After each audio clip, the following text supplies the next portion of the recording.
Welcome back to the Vendors Table, ladies and gentlemen. My name is MC Midday.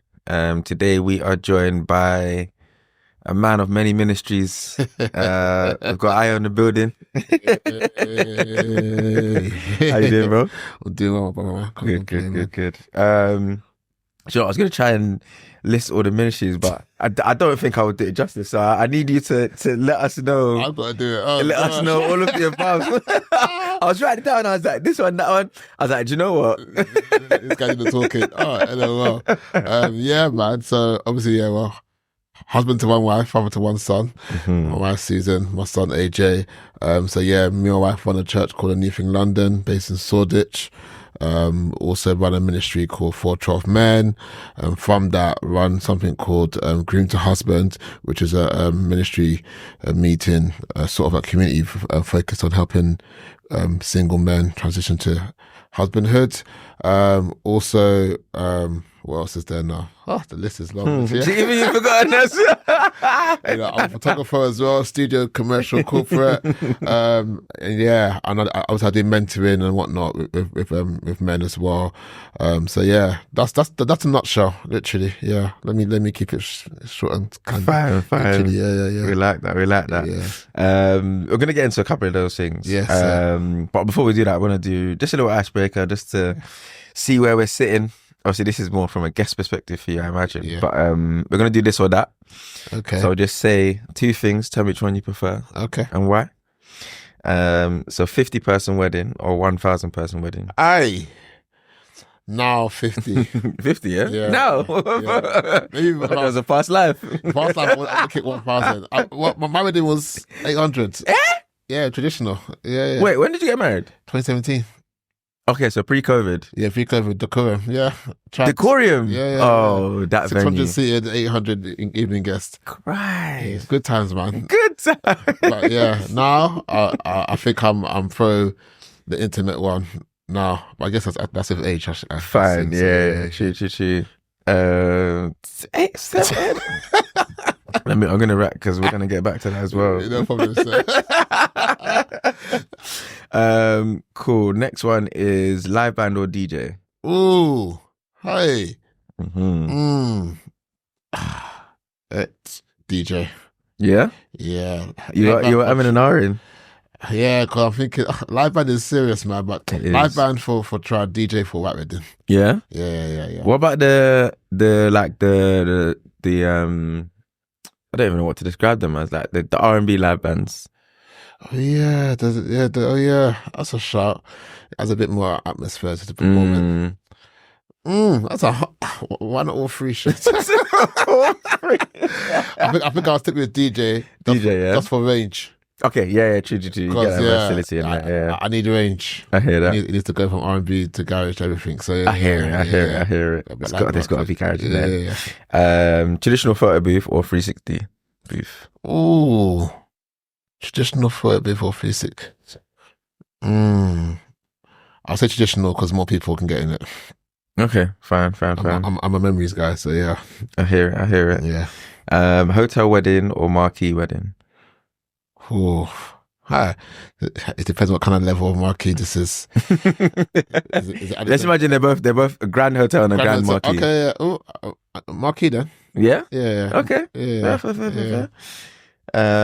Indoor ceremony or outdoor ceremony? Outdoor. I'm biased because I had the outdoor one, so yeah. Fine. what time of year did you get married? September. Risky business. At Throw Park. Yeah. So yeah, it was decent. It was sun. Yeah. Sun came out. Actually walked down the aisle. It was like fine. It was destiny, literally. Yeah. Before that, it was a bit gloomy, but fine. It worked out. I've seen a wedding like that. Is it? Yeah. And it was in where was it? It was in Portugal. Oh wow. And yeah, the weather wasn't looking good. Yeah. And then bride pulled up in like a classic car. Yeah. As soon as she stepped out of the car, sun came out. Beautiful. I was like, well, it was meant sun to be. You needed. Spring wedding or autumn wedding? Oh, wow. You know, it's so funny. My mum went to photographer perspective, the past life. It's really hard, you know. Oh, I'm gonna go with autumn. Yeah. Hey, autumn. When we say autumn, September, October. Yeah, September, October. Leaves are falling. Yeah. Yeah. I'm got autumn. Yeah? Yeah. Fair. Yeah.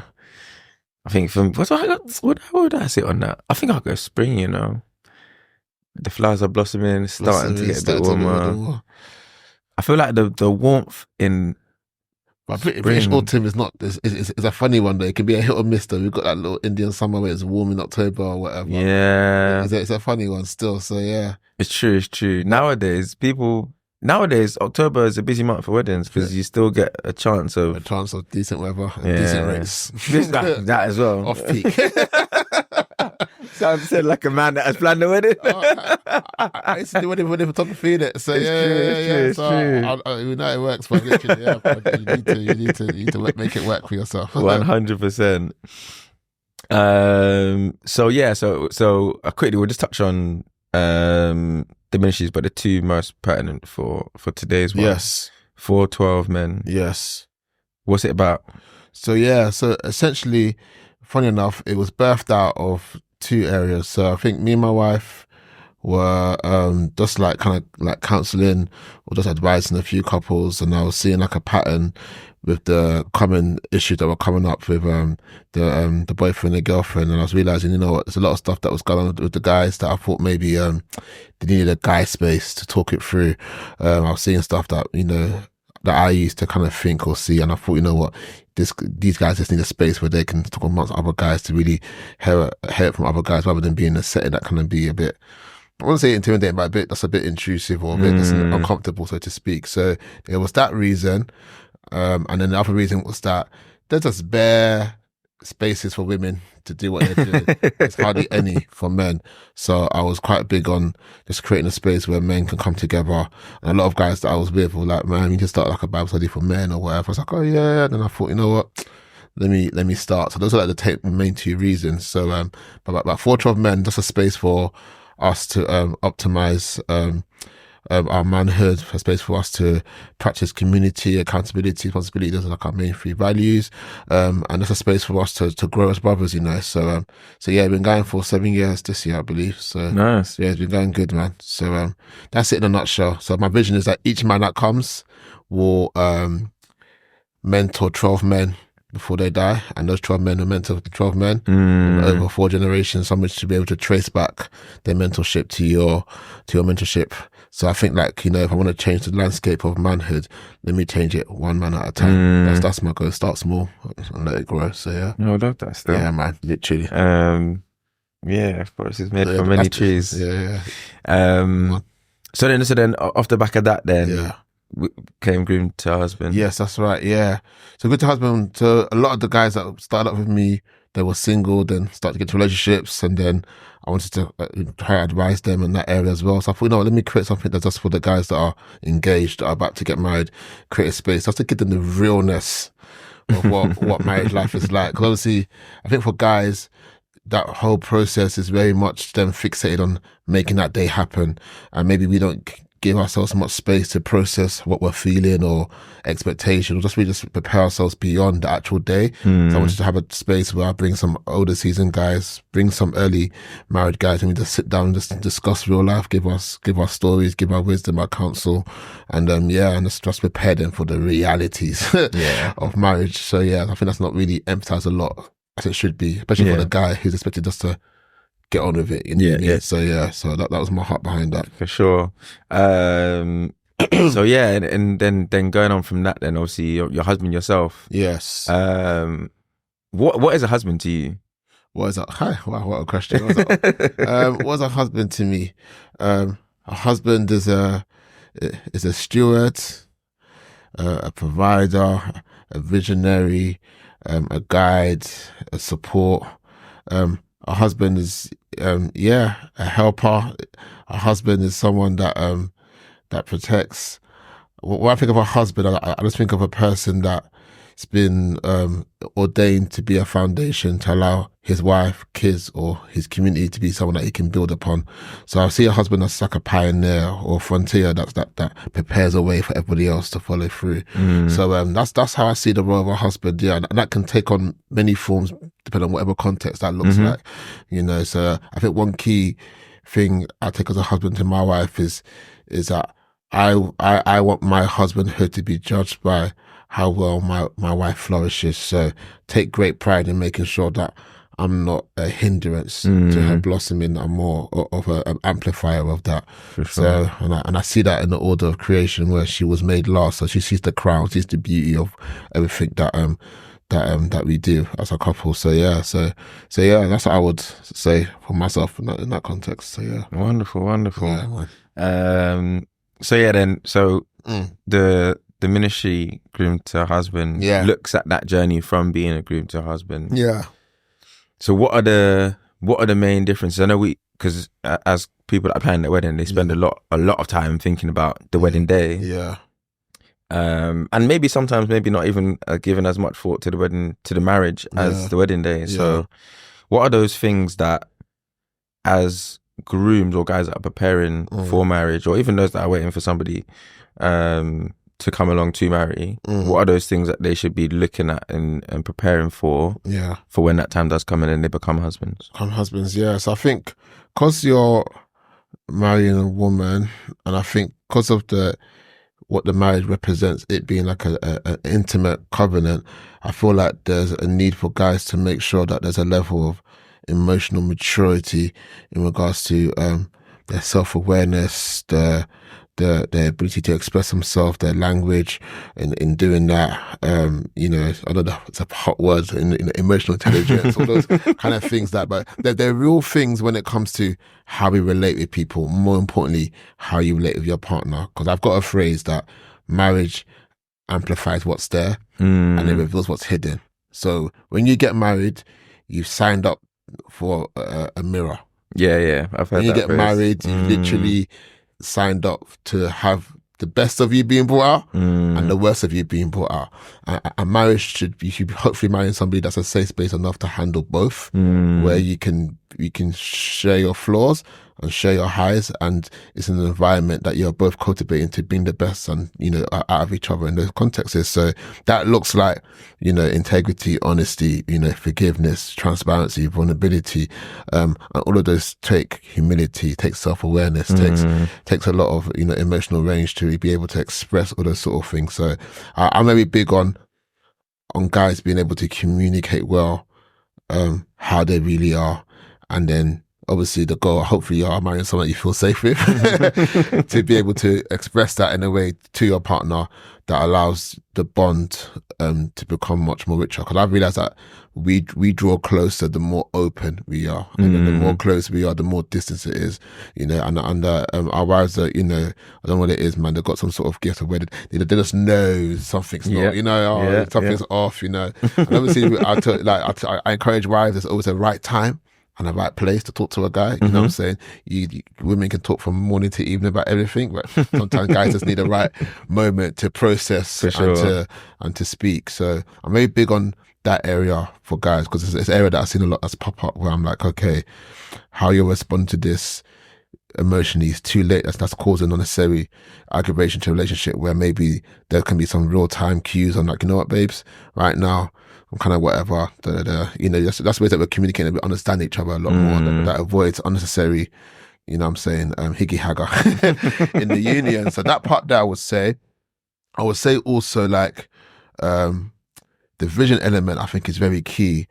And not that you should have everything mapped out. Life is humbling. You know what I'm saying? Like all of us. So, but I do feel like when it comes to defining roles, responsibilities in the marriage, it will look different for each marriage, but it should be something that unifies you guys towards the vision in regards to where you guys going.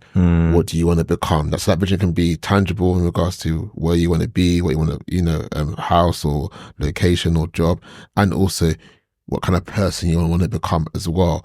So I find that's very important, because that helps you guys be on the same page, direction, and just helps hones in your union in tough and in flourishing seasons.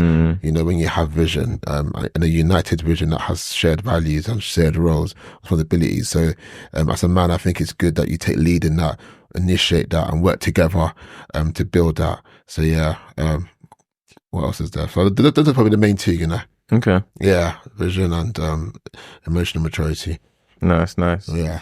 You mentioned earlier that sort of part of the ministries was derived from the conversation that you was having with guys and sort of certain patterns you see reoccurring and stuff. What were those things that you saw reoccurring that guys should? It was just it was despondency emotionally when it came to how they choose to process what they're going through and how that, and not recognizing the impact that had on their partner. Or maybe they felt like it shouldn't because it's their choice to deal with it, how they want to deal with it. But we said, bro, like everything you're doing has consequences, especially with the person that you're with. 100%. So there was a lot of despondency, and then there was just like mindsets that just weren't healthy on how to deal with things. I can't remember them verbatim off my head now, but there was just a pattern of like, bro, like maybe with a man then you can do it like this, but with a woman you're gonna have to maneuver this one a bit more different, you know. So I felt like there was a hard shift from realizing that, you know, your wife is not man them or your girl's not man them. So there's a way that we can do stuff that it's not going to be translated the same way to them. So so there's a lot of mindsets that I thought we need to work on that a bit more, or that's mindsets that that's a bit. I say unhealthy. I was going to use that T word, but unhealthy. Unhealthy. That I'm like, you know what? I hear you, bro. But if we're thinking long term, making this work, we're gonna have to tweak that one a little bit. So it was more around those sort of things, and that's maybe how people handle conflict as well. That, you know, conflict resolution was a big one as well. So that's kind of like.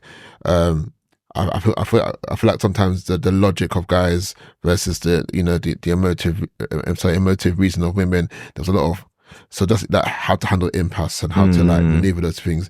I feel like guys are a bit more black and white. Where I'm like, you know, there's more nuance here. You know what I mean? So those are the sort of things that I was just picking up on, and just and that's values. Maybe like stuff like just little things like even like some guys, maybe they were still friends with exes that that's little things that people have different opinions on. That's stuff like that. I don't want to get controversial. Is that? No. What's your opinions on that one? Oh yeah, la. I mean, hello. That dynamic is the conversations that happen around that conversation is hilarious. Very, very interesting. You know what I mean? So for me, I'm always pro the comfortability of your current partner. You know what I'm saying? Fine. Yeah, that's what I'm pro. Because some relationship with exes is not that deep. Because I bet you, depending on how deep that relationship was with the ex as well. Yeah. Or maybe even how long ago it was versus to what it was now. I think I mean, like, if I met her when I'm 17 and we didn't work out and whatever, and I'm marrying at 28, I don't feel like obviously I need to define what is the purpose of this relationship. Yeah, for sure. You know what I mean? Yeah, but yeah. if it's just, you know, acquaintance here and there or Instagram and still following each other, you know, so it just depends what type of history you had with this person. Yeah, you know, yeah. And if your partner's not comfortable with it, you know, make your choice. Either your partner or your ex, it's not yours to die on. You know what I mean? It's not yours to die on. I've heard stuff about inviting your ex to your wedding. All this I've heard all the time. Me, that's crazy, bro. I can't lie. Exes cannot make appearance at weddings. Yeah, that's wild. I hear you 100%. Trust me. Trust me. That is too funny. Literally. So obviously we talk about those things that need to be done prior to marriage then. So what then, once you are married, what are those things that you should be doing once you're in marriage? So what have you and your wife made sort of commonplace in your household since marriage? Marriage, yeah, that's good. I mean, I'll backtrack to say, like, before we got married, when we were like proper serious about where this was going, we were intentional about connecting with other couples. Okay. So we did a lot of double dating with pairs and older couples. We made sure we did both. That's because of the it's good to have people that are the same age as you and the same path, and it's good to have those that have gone ahead of you. And I'm saying it because I feel like both ends sober you to the reality of what marriage is. And I'm always, when I'm counseling couples, I'm always advising them that, look, the Bible does say it's not good for man to be alone, which is partner, but then I still think when that partner comes and these two become one, it's not good for marriage to be alone. You should also have another couple around you guys that you also give access to speak into your marriage, or another safe space that both you and your partner know that you can go to if you're going through things in your marriage as well. I think it's very key, very powerful, especially for the woman in the marriage, to know that her husband can be accountable to another man. You know, so my wife knows that she can call my boy E-man. If I'm moving brazy or this is whatever, she know that there's another man that can check me. It provides a lot of safety, you know, in a marriage, and then vice versa. She's doing whatever. There's another woman that I know that, look, madam, talk to talk to your friend, you know, kind of thing. Very important, because I feel like sometimes when you're in it, especially for us, like in our early days of marriage, like, we were bickering all types, man. It was very interesting first 3 months, but and it was just like if you stay in it alone, you could think that your situation is so special that wow, like you think you do, but then when you talk for couples and you hear what it normalizes, you know what I'm saying, your hickey hagger that you're going through, and it's important that you're bringing that into the light so that you're not allowing yourselves to just suffocate in what it is or over exasperating something that doesn't need to go to that level, where one conversation with another couple could easily diffuse that and help you guys walk through that. So I'm very big on like having a village. I call it a village in your marriage. That's another couple, two other couples that you guys can really do life with. Like these guys know, and it's vice versa, that what's going on in your marriage. So that's what we did, literally. I forgot your question. You know, you said what stuff would be put in place. Yeah, make commonplace in your marriage. In marriage. Or in your household since being married. So what do we do? So we used to do like marriage check-ins. Okay. So marriage check-ins basically like once a week. So excuse me, we ask ourselves, how are you doing this week? How make you feel? Was there anything that did this week that made you feel somehow or whatever? We for me, I believe your marriage is as healthy at the speed of your forgiveness in the union. When you let things fester for too long, then you start to build wedges in the union. So it's good to have that weekly check-in where you're able just to air out small things and maybe big things that were affecting you or whatnot, and also celebrate. Not just talk about the bad, but celebrate good things and whatnot. And then even us, how can we serve you this week? What can I do to help you this week, sort of thing. So we do that. We do like, we go over each week's schedule. We pray, and then we just look at how we can help each other, what's happening, especially now that I've got a child. That's a whole spanner and everything. So there's a lot of teamwork when it comes to that. Yeah. So that weekly thing is really powerful, I'll say, and really essential. And it just helps us keep in the same space. Then we've kind of done a thing where, we wanted to work hard on our communication, and we realized a lot, like, well, for me, when I got married, I really realized that I'm a man and that she's a woman, and there's a way that we communicate and see things that's just totally different. Yeah, I'm telling you, man, we can see the same orange and we'll be saying something different, man.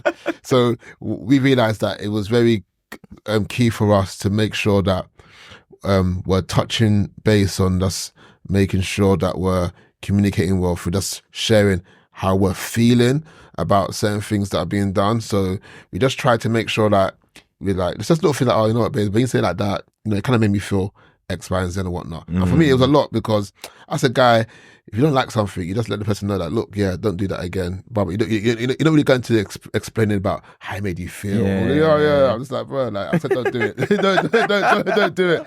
You know, man didn't understand what that means, you know what I mean? But for her, it was good for her to hear how it made me feel, because then that feeling part bonded with the knowing me a bit more about, okay, this makes me feel a certain way because of X, Y, and Z sort of thing. So sometimes I've learnt the emotive language in the communication is me bringing her into my heart to let her to understand me a bit more beyond instruction of don't do this, don't do that kind of thing. So something that I've learnt to value over time, and I try to practice more when I speak to her, because I'm realizing the fruits of that is that we bond better, and then we're able to, I think it even helps you honor the person a lot more when you're understanding why and how it makes them feel you do certain things. Because everything I was doing was just natural to me, but the impact wasn't good for her, and vice versa. So there's a lot of humility for probably the way I have to use when it comes to establishing those subtle boundaries and just being able to honor those differences as well. Those are the areas that I would say we've kind of impart. I'm trying to think of anything else that we've done. But I think we work even till now hard on the communication part. I think we're good friends. So I feel like everything else is just, you know what I'm saying, it's just natural, have a good time. But then the communication part, sometimes it can go left or right. Literally, So you work hard on maintaining that by checking in and just being honest with each other as much as possible. So yeah.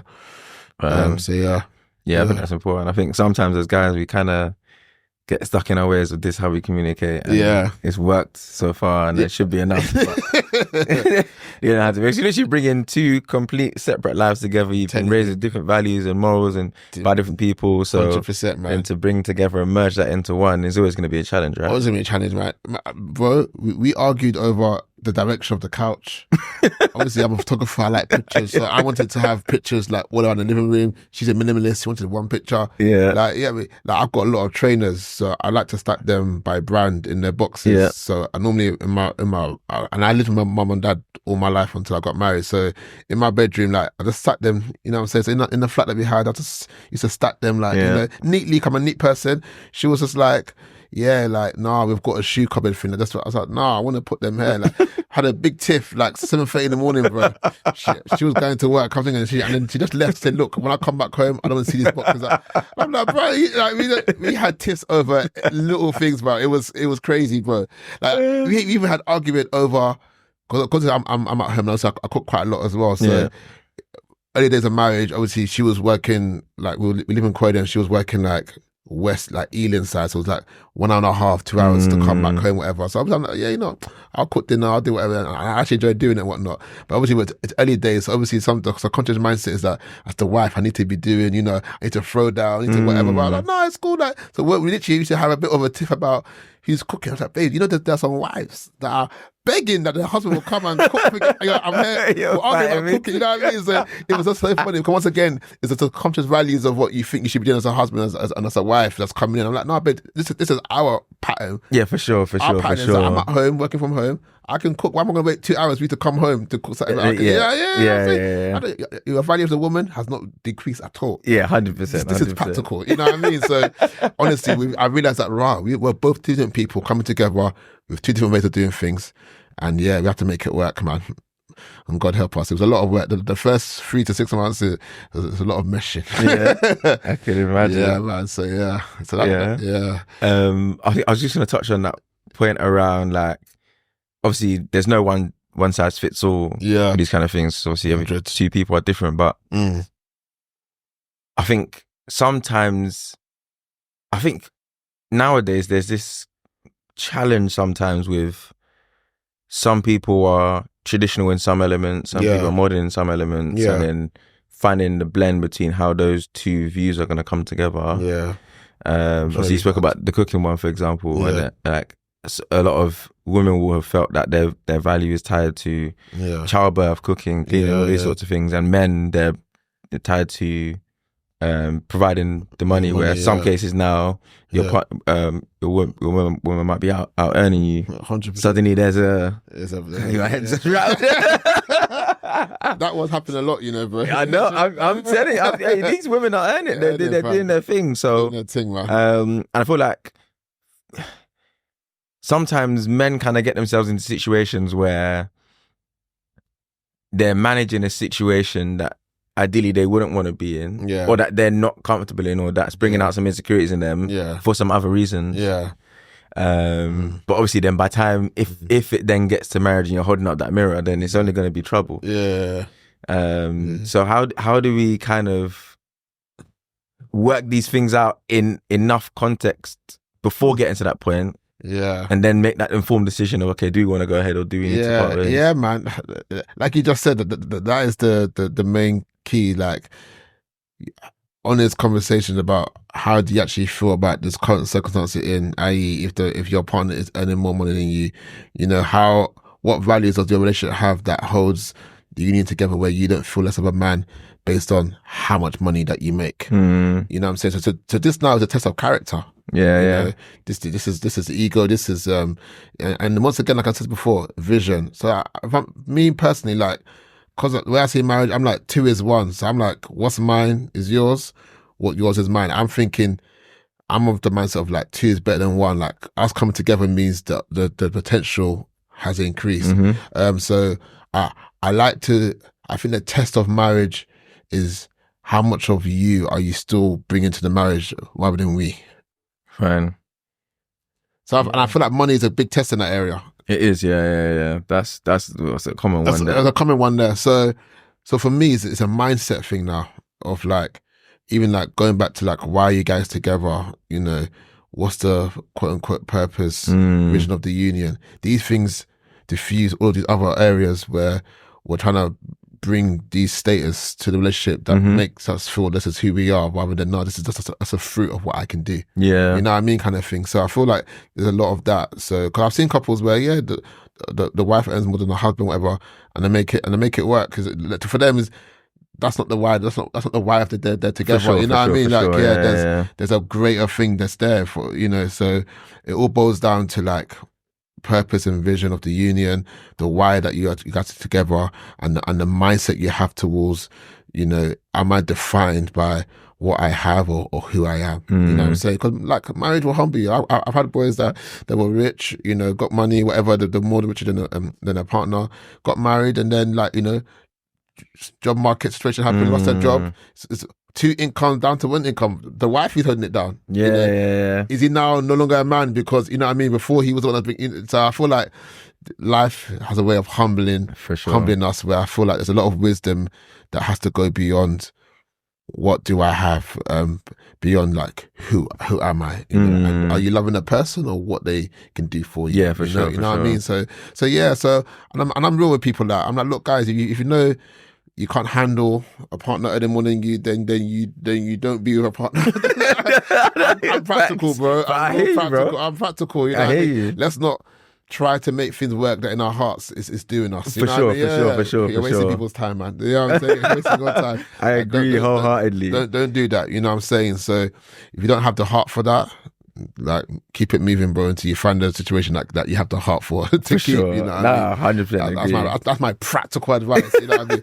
I don't feel that there are a lot of guys that can handle it. You know what I'm saying? For sure. So yeah, so bro, you date accordingly. For sure. I 100% agree. I think there are some guys that can manage it. Yeah. I think they're probably in the minority, if we're honest. Yeah. From what I've seen, it's definitely a minority. It's sad, but you know, it's what it is. For so, sure. Yeah. And there's also some scenarios of situations where guys think they can handle it, and then the reality hits them, and it's like, oh, wow. Yeah, and for me though, when I really like dissect it, I'm like, but then it really showed me that a lot of us are still individualistic in a union. Because I don't know, I think the older you get, the more you realize that like money is important, don't get twisted, but it's not everything, man. Yeah, you know what I mean, kind sure. of thing. Yeah. So I was watching a video. This guy was asking couples or like people that were like 80, 90 or 70 years old about their lessons in life and marriage, whatever. And at least 95% of them were saying, look, like money is not the be all end all. Like value, connection, relationships. They get harking on this thing of create experiences. Don't just waste all your years trying to get the bag or think that the bag is the answer to your marital issues. Like, they're like, no, like, do you guys actually like each other? You know? It was really basic stuff, but the fact that all of them were saying it meant that they could reflect that they lived a life chasing something that wasn't sustaining the actual union. What's sustaining the union was the actual partnership, the actual relationship that they had with each other. And I really took it on board to make sure that we're making the main thing, which isn't, you know, what I have, which is important. You want to be able to have a home, you know, provision, whatnot. But who we are as a unit has to really be the important thing. So, yeah, man. It's a mindset thing, man. For sure. You know? Yeah, I think that's important. And when you focus on the together, the you, the us, the we, then all those other things kind of just somehow just work themselves. They find their place. Yeah. Now we're working together. And if we're working together, and if we're honest now, if we look at the history, even the institution of marriage, like even the goal of marriage, institutionally wise, is to preserve wealth. They know is a way that you can extend it. So sometimes I'm like, guys, like, are we actually deep in the asset available to what union provides when it comes to the area of money? Why are we still doing the segregation of my money, her money, 50-50, whatever these arguments we have now? I don't want to get controversial. Where really, two of you are in a place where you can become way more richer than just by yourself. Yeah, for sure. You know what I mean? So I'm like, bro, work together. You know what I'm saying, man? So yeah, but, I mean, somebody wants to be the man. God help us. You know, we can do better, guys. We can do better. We can do better. Quickly then. Yeah. 800 person trad. Yeah. What's that, man? I'm the first. What is it like? I think I'm maybe the first grandson to get married at the lot, you know. So Okay. my granddad had what, 3 wives? So I think I'm the first grandson. I think I am, if I remember correctly. So it was just a big deal. My dad's just a popular person. My family's massive. So Fine. literally all over the globe, bro, from Niger to America. Damn. Yeah, literally. So it was just a big deal. So we knew my wife was pro small wedding, white wedding. So I said, look, we can't have too small. One's gonna have to be big, Fine. one's small. So we said, you know what, traditional parents, enjoy yourselves. You know, yeah. Literally, yeah. So yeah, and she's from Uganda, so it was like a Nigerian Ugandan ceremony, then Nigerian quote unquote after party thing. So it was good, yeah. Okay, fine. Yeah, okay. yeah, it was a good day. So I guess, well, knowing all that you knew, then that was always going to be. Was that always going to be the plan that size, or? Yeah, I just knew I'm the firstborn as well, first one to get married. I just knew, yeah, there's no way that I'm gonna get married. It's gonna be small. It was impossible. Yeah. Based on him, based on my dad, and even me as well. I never thought my dad. I like to celebrate. Yeah. So yeah, it was always gonna be the case. Yeah. So, what about the white wedding then? White wedding was 250. You know. Okay, that's a decent number. I don't know how we did that, but decent number. Yeah, I know my parents had their own kinny with people. I didn't get the right ones to do that. Yeah, but yeah, 250. And then maybe about 270, 80 with evening guest. Okay, So, nice. Yeah. Would you have done anything different about the wedding? White wedding. What both or just Either one. I would have got different videographer for the trudge. 100%. Yeah. Was it one that your parents recommended? No, they left some stuff to me. Wow. That was my own blunder. Fine. I think I'm watching figures more than the thingy. So fine. Yeah, okay. Which is something that I always advise couple that I know weddings are not cheap, but you get what you pay for, bro. For sure. You get what you pay for. That's the only thing that I probably would change. Yeah, that one. Yeah, and then maybe I wasn't pro favors, treat stuff, but I think in hindsight it would have been nice to have a bit more favors or like souvenir stuff for the wedding day. Actually, you know, that's because I'm just thinking about just the memory factor of it. So yeah, that one I didn't pay much attention to. But hindsight, maybe I would have. There was space to do something more in that area. So yeah. Okay. Apart from that, I think everything else was patterned. I think being a vendor and go to so many weddings, you kind of just pick and create your own. So we've got to do most of what we wanted. So, okay, fine. Oh, had you been doing weddings already? Yeah. Prior to that? Okay, yeah. fine. So I was shooting weddings since 2014, 13. Got married 2017. So I've been shooting weddings for a bit.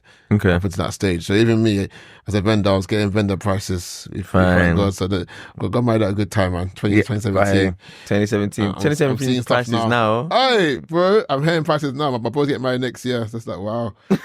Got married at the right time, bro. You did. I'm even jealous of people. Even my brother, he got married during COVID. Bro, save money, man. 30 people in the church. Fam. Went out for a meal after. Yeah, that was it. That's it, man. Got it, fam. Them guys doing COVID, yeah, man. They enjoyed. Yeah, they hit. But one thing I appreciate about COVID though, it really sobered what wedding was all about, though. For sure, you know what I mean? Sure. So it kind of brought back the essence of what this is all about. So yeah, and then people got to just enter marriage debt free. Yeah, that's a big one. Buy your house. Focus on the main things that will have long lasting effect. For sure, you know what I'm sure. saying? So yeah, man. But yeah. So what should be? It's tough. Obviously, it's tough financial situation dependent, but where should the focus lie? How should the split be in terms of the wedding, thinking forward beyond the wedding? Yeah. I think now, older, I'm like, look, man, like, I think the focus should always be the union, the marriage. So I feel like if you're going to enter something that, God willing, is for a lifetime, you want to be able to prep yourself in a way whereby you're laying a foundation that will, quote unquote, last a lifetime. So I would say, look, major on what's going to bring long lasting effect to the union. So that's not to say that we shouldn't look forward to having a day to enjoy ourselves and in celebration, but it's the first day of many days. You know what I mean? Kind of thing. So I would never advise someone to extend themselves for the day beyond the many days ahead. You know what I'm saying? Right. So I don't think that's wisdom. So I think everyone should just cut the cloth according to their size, you know. So like, if I'm being honest as a photographer, like some of the best weddings haven't been the grandest weddings, but there've been the weddings that they've put thought into creating an experience with what they had, and more importantly, the right people were there. So the right people, right atmosphere at a wedding, and a good DJ. DJs are key. It's buff, you know what I mean? Kind of thing. Some of the grand weddings I've been to, the amount of higgy hagger behind the scenes, no matter what. God help. You know what I mean? So nothing glitters like gold. You know what I mean? So, but I'm really, you know, especially as the older I get, I'm like, nah, guys, like you got to think long term. You know what I mean? So I'm pro invest in the long term beyond just the moment of the day. You know what I'm saying? So that's why I sit with it. You know. Okay. So yeah. And then what are three vendors that couple should put at the top of their list if they're top of their list when they're thinking about going to a wedding? Wedding. Oh, it's a good. You know, you need a good DJ. I think that's key. You need a good photographer because literally the pictures last a lifetime. Yeah. Oh, photographer or videographer for you? Yeah. Oh, you're biased. I'm biased. Yeah. Biased, but I probably feel like they should be together. You know, I would say that you should always have both. So okay, fine. Yeah, but what's the last one? Vendors. Let me think. You got catering, you got decor. Now you got these social media people now. Content creators. You've got production. You've got plat coordinators. Yeah. The jobs are. Yeah. Coordinators are very important. Okay. What I say so far? I said DJ and photographer. I'm gonna go towards catering. You know. Okay. Ooh.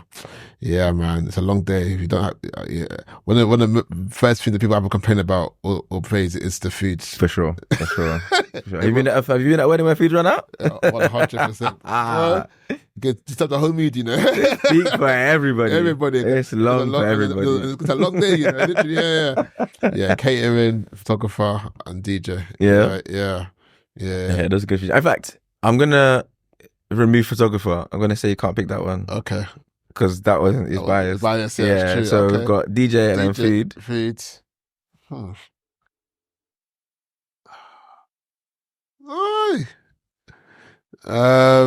DJ and food. I'm in between venue / coordinator. Okay. Oh, you know, let me go. I might go coordinator. Yeah. I feel that's crucial. So. I think, depending on the size of your wedding and how much is happening. If you don't have a good coordinator, that one can turn the day into. You need somebody that's going to keep that thing for sure. Because stuff can take run. Yeah. Someone that can manage parents, manage this person, for sure. So that's what. So DJ, caterer and coordinator. Yeah. I'm surprised I picked those three still. That's a good three still. It's interesting. Three still. I think because DJ. Yeah, man. That one is crucial. It's crucial. And even if your wedding has been, it has not gone the way it planned, if the DJ has a banging set, can redeem the whole everyone thing. Forgets. Can redeem the whole thing. 100%. Bro. That dance floor is a redemption. I'm telling you, man. Yeah, man.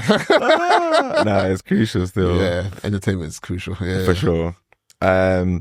Cool. Lastly, what advice would you give to guys or couples when they're approaching this season of planning weddings, looking at marriage? One thing I would say, because of how intense the season is, overwhelming, you know, even anxious to a degree, I would say don't let all your comms just be about the wedding day. You know, me and my wife, we just maybe once every 2 weeks, whatever, we had date night. We're not allowed to talk about any wedding planning. We catch everyone up. Yeah, I'm telling you, the wedding day can just consume. But for sure. And before you know it, you haven't really been touching base with your woman for the next 9 months. It's just been pain, this and that. And obviously things happen, man. Family drama can happen. Yeah. Vendor drama, money, anything can happen that just really just take your head off. So, so it's very important that, which is why a good husband to me is very important that guys were having spaces to be able to talk about where they're at, how they feel, you know, and not just being focused on us getting things done, you know what I mean? So, that'd be my number one advice. Make sure you and your partner create time to talk all things you two. No wedding planning allowed in those meetings at all, literally. So that'd be my number one advice for in that whole period before the wedding day. So yeah, that makes sense. Yeah. No, I think that would be a wonderful, because sometimes people get overwhelmed with it. Yeah. It is a lot to think about. 100%. So many different things, even like the small details you're thinking about. I'm telling you, even place cards or this, that. Like, it's a full-time job, you know. It is during that season. It's a full-time. I'm telling you, my bro. So yeah, you take some annual leave. Please use the annual leave. That is hilarious. Nah, dope, man. Thank you very much, bro. Nah, my pleasure. Load of gems in there, man. We appreciate you. No, man. Thank you so much. It's a great initiative, man. So appreciate you, bro. Too, man. So yeah, as always. Sheesh. Got a little. He brought me gifts, guys. More gift. More something to just to tide you over. Oh wow. We got some treats from Echo Cafe. Okay. Food sponsor. Oh wow. So we got some jollof and some small chops here. That's my dinner sorted tonight, guys. Thank you so much, my bro. I appreciate it. We have Highball House. Okay. Who do pouch drinks, cocktails. My wife's gonna enjoy we got this some mocktails. Nice. You want to throw a cocktail in there as well? Why not? Yeah. Green tea. This one's Chapman. Okay, yeah. That's Chapman. That's a gin and tonic. My wife will be taking this. She likes her wine still and her cocktails. We love that. Indeed. Thank you so much, my bro. No, my pleasure, man. So yeah, that's another episode of Venice Table. You can find us on YouTube, Apple Podcasts, and Spotify. We'll see you next time. Peace, guys.